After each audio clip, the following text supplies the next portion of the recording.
Ready ko nang ibalot yung aking gyusa. Actually, yung ating wrapper ay hindi talaga siya gyusa. Pero okay na yan.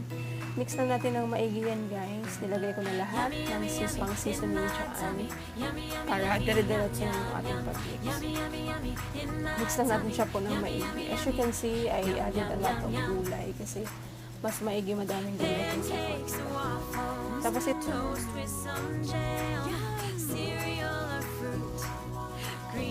sa freezer. Tapos, pag wala kami maisip na kainin, doon yung mga instant noodles, nilagyan namin ng mga pirasong dambon para naman sa tupahan may protein. Ayan. At saka yung aking hapon, nahirapan talaga ako magbalot kasi sobrang liit. Ayan po.